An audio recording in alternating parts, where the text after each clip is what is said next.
Hello guys, நான் அசோக் வெங்கடேஷ். நாம இப்போ 185 கண்ட்ரி சீரிஸ் தான் பார்த்துட்டு இருக்கோம். இன்னைக்கு கண்ட்ரி 21. இன்னைக்கு உங்ககிட்ட ஆப்கானிஸ்தான் பற்றி தாங்க பேச போறேன். இந்த ஆப்கானிஸ்தானுடைய அடிப்படை ஜியோகிராஃபி எப்படி இருக்கு, அதோடைய அரசியல் எப்படி இருக்கு, அதோடைய பொருளாதாரம் எப்படி இருக்கு, அந்த நாட்டுடைய எஜுகேஷன், ஹாஸ்பிட்டல், அக்ரிகல்ச்சர், இதை பற்றின பேசிக் டீடைல்ஸ் தாங்க இந்த வீடியோவில் உங்கள்கிட்ட சொல்ல போறேன். ஃபர்ஸ்ட், இதோடைய ஜியோகிராஃபி அப்படின்னு எடுத்து பார்த்தோம்னா, இந்த ஆப்கானிஸ்தானை சுற்றி ஈரான் இருக்கு, டர்க்மெனிஸ்தான் இருக்கு, தஜிகிஸ்தான் இருக்கு, உஸ்பெகிஸ்தான் இருக்கு, பாகிஸ்தான் இருக்கு. இது ஒரு லேண்ட்லாக்டு கண்ட்ரிங்க. அதனால இது கோஸ்டல் ஏரியா எதுவுமே கிடையாது. சுத்தி நாடுகள் மட்டும்தான் இருந்துட்டு இருக்கு.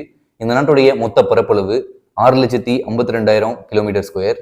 இந்த நாட்டுடைய கேபிட்டல் சிட்டி காபூல். இந்த நாட்டில் மொத்தம் 4 இருந்து 4.5 கோடி பேர் கிட்ட வாழ்ந்துட்டு இருக்காங்க. இவங்களுடைய எக்ஸாக்ட் பாப்புலேஷன் என்னன்றது தெரியல. 4 இருந்து 4.5 கோடி பேர் கிட்ட இந்த நாட்டில் வாழ்ந்துட்டு இருக்காங்க. ஆப்கானிஸ்தானுடைய பாலிட்டி அப்படின்னு எடுத்து பார்த்தோம்னா, சுப்ரீம் லீடர் அந்த நாட்டுடைய அல்டிமேட் அத்தாரிட்டியா இருந்துட்டு இருக்காருங்க. இவருக்கு கீழே பிரைம் மினிஸ்டர் இருப்பாரு, பிளஸ் அதோடு சேர்த்து கேபினெட்ல இருக்கக்கூடிய மினிஸ்டர்ஸ் இருப்பாங்க. இவங்க எல்லாருமே சுப்ரீம் லீடர் தான் அப்பாயின்ட் பண்ணுவாரு. சுப்ரீம் லீடர் அந்த நாட்டுடைய அல்டிமேட் அத்தாரிட்டியா இருந்துட்டு இருக்காருங்க. ரிலீஜியஸ் சம்பந்தப்பட்ட விஷயங்களா இருக்கலாம், அரசியல் சம்பந்தப்பட்ட விஷயங்களா இருக்கலாம், எல்லாத்துக்குமே அல்டிமேட் அத்தாரிட்டியா சுப்ரீம் லீடர் இருந்துட்டு இருக்காரு.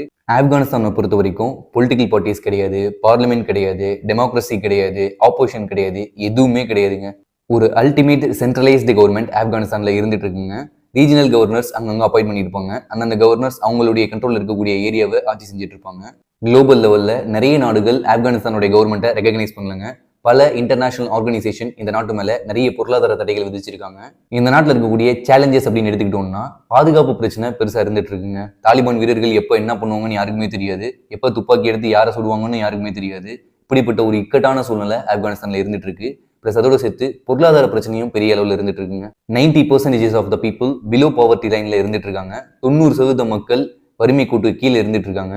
இது ஒரு மிகப்பெரிய பிரச்சனையா அந்த நாட்டில் இருந்துட்டு இருக்கு. பிளஸ் அதோட சேர்த்து ஹியூமன் ரைட்ஸ் இஷ்யூஸ் அந்த நாட்டில் பெருசா இருந்துட்டு இருக்குங்க. மனித உரிமை மீறல் அந்த நாட்டில் பெரிய பிரச்சனையா இருந்துட்டு இருக்கு. ஆப்கானிஸ்தானுடைய எக்கானமி அப்படின்னு எடுத்துக்கிட்டோம்னா, அந்த நாட்டுடைய மொத்த உள்நாட்டு உற்பத்தி $17 பில்லியன். நம்ம இந்தியன் ருபீஸ்ல கணக்கு போட்டு பார்த்தோம்னா ஆவரேஜா 1.5 லட்சம் கோடி இந்திய ரூபாய் வரும். இதுதான் அந்த நாட்டுடைய மொத்த உள்நாட்டு உற்பத்தியா இருந்துட்டு இருக்கு 2014 கணக்குப்படி.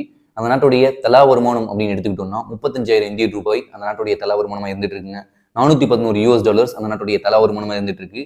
இந்த நாட்டில் இருக்கக்கூடிய கீ செக்டர்ஸ் அப்படின்னு எடுத்துக்கிட்டோம்னா, அக்ரிகல்ச்சர் அந்த நாட்டில் இருக்கக்கூடிய ஒரு முக்கியமான செக்டரா இருந்துட்டு இருக்குங்க. 85% of the people agriculture base பண்ணி தான் அவங்களுடைய வாழ்க்கையை ஓட்டிட்டு இருக்காங்க. அரிசி, கோதுமை, அபீன் இதெல்லாம் ஆப்கானிஸ்தான்ல மேஜரா உற்பத்தி செய்யக்கூடிய பொருட்கள். அபீன் ஒரு மிகப்பெரிய போதைப் பொருளுங்க. ப்ரௌன் சுகர், ஹெராயின் இது எல்லாத்தையும் விட அதிகமா போதை தரக்கூடிய ஒரு போதைப் பொருள் தான் அபீன். உலகத்துல உள்ள மற்ற நாடுகளை கம்பேர் பண்ணும்போது அதிக அபீன் உற்பத்தி செய்யற நாடா ஆப்கானிஸ்தான் இருந்துட்டு இருக்கு. அந்த நாட்டில் இருக்கக்கூடிய மைனிங் அப்படின்னு எடுத்துக்கிட்டோம்னா, லித்தியம், காப்பர், அயன் இதெல்லாம் அந்த நாட்டில் உள்ள சுரங்கத்துல இருந்து மேஜரா எடுத்துட்டு இருக்காங்க.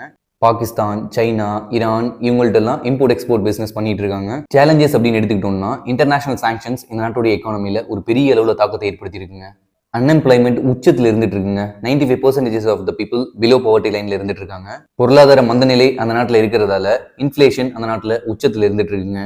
பண மதிப்பிழப்பு அந்த நாட்டில் உச்சத்தில் இருந்துட்டு இருக்கு. ஆப்கானிஸ்தானுடைய எஜுகேஷன் அப்படின்னு எடுத்துக்கிட்டோம்னா 2021 முன்னாடி 43% ஆஃப் த லிட்ரஸி ரேட் இருந்துட்டு இருந்திருக்குங்க. இன்னைக்கு எக்ஸாக்டா எவ்வளவு இருக்குன்னு தெரியல. 2021 முன்னாடி 43% மக்கள் எழுத படிக்க தெரிஞ்சவங்கள இருந்துட்டு இருக்காங்க. 2021 தாலிபான் ஆட்சி பொறுப்பேற்றதுக்கு அப்புறம் கேர்ள்ஸை ஃபுல் அண்ட் ஃபுல் படிக்கிறதுக்கு பேன் பண்ணி வச்சிருக்காங்க. பாய்ஸ் மட்டும் படிக்கலாம், கேர்ள்ஸ் படிக்கிறதுக்கு அலோடு கிடையாது. கேர்ள்ஸ் பிரைமரி எஜுகேஷன் வரைக்கும் படிக்கலாம், அதுக்கு மேல செகண்டரி எஜுகேஷன் படிக்கிறதுக்கு அலோடு கிடையாது. Government schools full and full ஃப்ரீயா ஆப்கானிஸ்தான்ல இருந்துட்டு இருக்கு. யூனிவர்சிட்டி அப்படின்னு போயிட்டோம்னா பேச்சுலர் டிகிரி வரைக்கும் அந்த நாட்டில் உள்ள பாய்ஸ் ஃப்ரீயா படிச்சுக்கலாம். எஜுகேஷன்ல இருக்கக்கூடிய சேலஞ்சஸ் அப்படின்னு பார்த்தோம்னா, பெண் கல்வியை முற்றிலுமா தடை பண்ணி வச்சிருக்காங்க. இது ஒரு மிகப்பெரிய பிரச்சனையா இருந்துட்டு இருக்கு. பிளஸ் அதோடு சேர்த்து அந்த நாட்டில் உள்ள டீச்சர்ஸ்க்கு ப்ராப்பரா சம்பளம் போடாததால அவங்க இந்த வேலையை குவிட் பண்ணிட்டு வேற வேலைக்கு போயிடுறாங்க. இது டீச்சர் ஷார்டேஜ் அதிகமாக இருக்கிறதுக்கு ஒரு முக்கியமான காரணமா இருக்கு. பிளஸ் அதோட சேர்த்து அந்த நாட்டில் உள்ள ஸ்கூல்ஸ், காலேஜஸ் இது எந்த ஒரு பில்டிங் மெயின்டெனன்ஸ்க்குமே ப்ராப்பரா பணம் இவங்க ஒதுக்குறது இல்லைங்க. இது ஒரு மிகப்பெரிய பிரச்சனையா அந்த நாட்டில் இருந்துட்டு இருக்கு. ஆப்கானிஸ்தானுடைய ஹெல்த் கேர் அப்படின்னு பார்த்தோம்னா ஃப்ரீ ஹெல்த் கேர் ப்ரொவைட் பண்ணிட்டு இருக்காங்க. மெடிசன் ஷார்டேஜ் இந்த நாட்டில் பெருசா இருந்துட்டு இருக்குங்க. அர்பன் ஏரியாஸ்ல கிடைக்கிற அளவுக்கு ரூரல் ஏரியாஸ்ல கிடைக்கிறது இல்ல.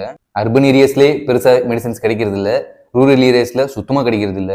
டாக்டர் ஷார்டேஜ் பெருசா இருந்துட்டு இருக்கனால அந்த நாட்டில் உள்ள பெண்களும் குழந்தைங்களும் பெருசா பாதிக்கப்பட்டு இருக்காங்க. பெண்களுக்கு இருக்கக்கூடிய பிரைவசி இஷ்யூஸை லேடி டாக்டர்கிட்ட கன்சல்ட் பண்ண முடியாம ரொம்பவே கஷ்டப்பட்டு இருக்காங்க.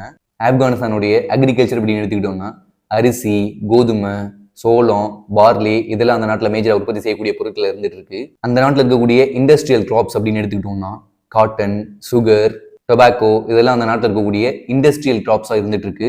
இது எல்லாத்தையும் விட அபீன் உற்பத்தி பெருசா செஞ்சுட்டு இருக்காங்க. உலகத்துல உள்ள மற்ற நாடுகளை விட அதிகமான அபீன் உற்பத்தி ஆப்கானிஸ்தான் செஞ்சுட்டு இருக்காங்க. சேலஞ்சஸ் அப்படின்னு எடுத்துக்கிட்டோம்னா தண்ணி பிரச்சனை ஆப்கானிஸ்தான்ல பெருசா இருந்துட்டு இருக்குங்க. எல்லா நாட்டிலையும் இருக்கிற பிரச்சனை தான் ஆப்கானிஸ்தான்லயும் இருந்துட்டு இருக்கு. இந்த நாட்டை பத்தி படிச்சதுல பர்சனலா நான் தெரிஞ்சுக்கிட்ட விஷயம் என்னன்னா, ஆட்சி முறை சரியா இல்லாதால அந்த நாட்டுடைய பொருளாதாரம் மிகப்பெரிய அளவுல சரிஞ்சிட்டு இருக்குங்க. இந்த நாட்டை பத்தின உங்களுடைய கருத்துன்றதை கமெண்ட்ல சொல்லுங்க. இந்த வீடியோ உங்களுக்கு பிடிச்சிருந்துச்சுன்னா லைக் பண்ணுங்க, ஷேர் பண்ணுங்க, நம்மளுடைய சேனலுக்கு சப்ஸ்கிரைப் பண்ணுங்க. தேங்க்யூ ஃபார் வாட்சிங் this video. Have a great life.